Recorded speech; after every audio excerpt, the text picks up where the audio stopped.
नमस्कार। आज हम एआई की दुनिया में जो कुछ दिलचस्प और अहम बदलाव हो रहे हैं उन पर थोड़ी गहराई से बात करेंगे। हाँ, बहुत तेजी से चीजें बदल रही हैं। बिल्कुल।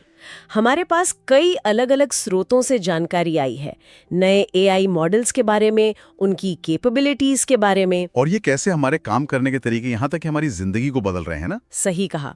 तो हमारा मकसद है इन सब नई चीजों का निचोड़ समझना। मतलब ये आम लोगों के लिए, बिजनेस के लिए और हाँ, डेवलपर्स के लिए क्या मायने रखती है। तो चलिए शुरू करते हैं इस बातचीत को। बिल्कुल।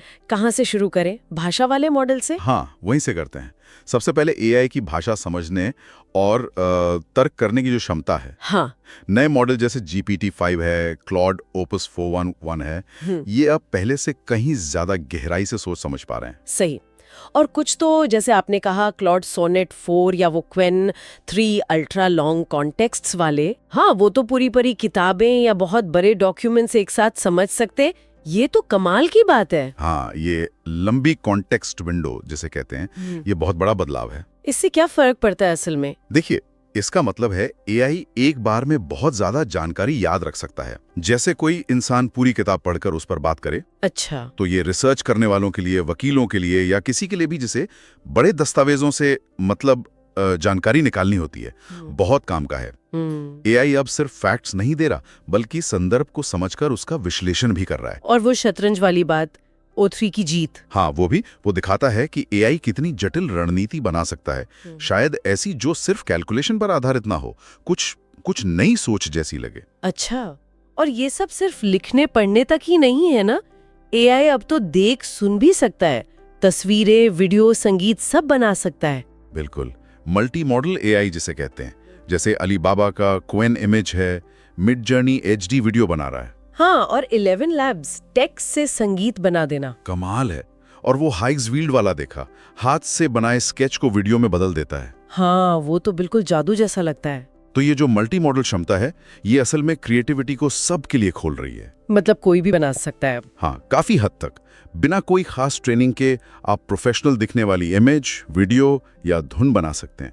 सोचिए, बिजनेस के लिए मार्केटिंग या ट्रेनिंग मटेरियल बनाना कितना सस्ता और तेज हो सकता है। बिल्कुल। और पिका लैब्स जैसे टूल जो वीडियो में असली जैसे हाव भाव डाल सकते हैं। ये दिखाता है कि एआई मतलब भावनाओं को समझने और दिखाने में भी बेहतर हो रहा है। माइक्रोसॉफ्ट कोपायलट 3D भी है, 3D में असिस्टेंट। और गूगल जेमिनी स्टोरी बुक्स, वो बच्चों के लिए इंटरैक्टिव कहानियां। हाँ, ये सब उसी दिशा में जा रहे हैं, क्रिएटिविटी और इंटरैक्शन। अच्छा, अब इस पर आते हैं कि एआई हमसे कैसे इंटरैक्ट कर रहा है। ये भी बदल रहा है। कैसे? जैसे एक तरफ क्लॉड है जो पुरानी बातचीत याद रखता है ना, ताकि वो बातचीत ज्यादा पर्सनल लगे। हाँ, कॉन्वर्सेशन रिकॉल, उससे लगता है कि आप किसी ऐसे से बात कर रहे हैं जो आपको जानता है। बिल्कुल।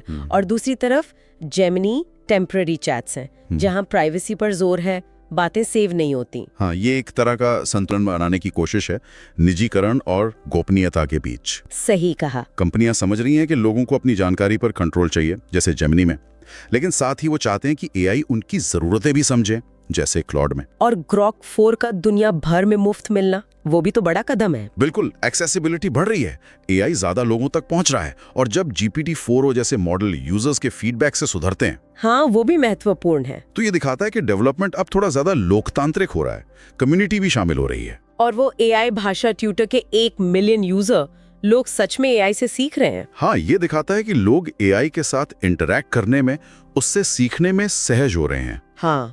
अच्छा, एक और चीज, एआई अब सिर्फ बड़े जनरल काम नहीं कर रहा, बहुत खास काम भी कर रहा है। हाँ, स्पेशलाइजेशन बढ़ रहा है। जैसे गूगल एआई फ्लाइट डील्स ढूंढने में मदद कर रहा है, या फाइनेंस में। और एक रोबोट कपड़े तय कर सकता है। कपड़े तय करना, हाँ वो देखा था। ऑटोमेशन अब घरों में भी आ रहा है। और नोटबुक LM वीडियो को समराइज कर देता है। हाँ। परप्लेक्सिटी प्रो यूजर्स को रिसर्च से वीडियो बनाने दे रहा है। यहाँ तक कि एआई एजेंट वेबसाइट क्लोन कर सकते हैं या वेबसाइट से जिंगल बना सकते हैं। हाँ, ये ऑटोमेशन और खास टूल किट का बढ़िया उदाहरण है। मतलब एआई अब जनरल पर्पस से आगे बढ़ के बहुत स्पेसिफिक प्रॉब्लम सॉल्व कर रहा है। और वो लिंडी एआई, बिना कोडिंग के एआई असिस्टेंट बनाना। हाँ, ये नो कोड प्लेटफॉर्म्स, ये बहुत जरूरी है। इसका मतलब है कि अब कोई भी जिसे कोडिंग नहीं आती, वो भी अपनी जरूरत के हिसाब से एआई टूल बना सकता है। ये तो एआई को और ज्यादा लोगों के हाथ में दे रहा है। बिल्कुल। और गूगल का जेमा 3, छोटे डिवाइसेस के लिए एआई। हाँ, वो एज कंप्यूटिंग वाली बात है ना। सही। मतलब एआई अब सिर्फ बड़े डेटा सेंटर्स में नहीं, बल्कि आपके फोन या छोटे डिवाइस पर भी चल सकेगा। इससे वो तेज और ज्यादा प्राइवेट हो जाता है। ये सब मिलकर एआई को ज्यादा प्रैक्टिकल और ज्यादा सुलभ बना रहे हैं। तो कुल मिलाकर हमने देखा कि एआई कितनी तेजी से विकसित हो रहा है, ज्यादा स्मार्ट, ज्यादा काबिल, मतलब टेक्स्ट, इमेज, वीडियो, ऑडियो सब में। हाँ, ज्यादा मल्टी मॉडल, ज्यादा पर्सनल भी और खास कामों के लिए भी उपयोगी, और सबसे बड़ी बात, ज्यादा लोगों की पहुंच में आ रहा है। बिल्कुल। और ये सारी तरक्की, ये सारे डेवलपमेंट्स एक बहुत जरूरी सवाल खड़ा करते हैं। क्या सवाल? यही कि जब एआई इतने सारे क्रिएटिव काम, इतने सारे विश्लेषणात्मक काम, यहाँ तक कि शारीरिक काम करने में भी इतना सक्षम हो रहा है, मतलब जटिल रणनीति बनाने से लेकर कला बनाने, यहाँ तक कि कपड़े तह करने तक। हाँ, तो भविष्य में इंसानी हुनर, इंसानी विशेषज्ञता और इंसानी रचनात्मकता की जगह क्या होगी? यस। ये एक बहुत बड़ा सवाल है जिस पर हम सबको सोचने की जरूरत है।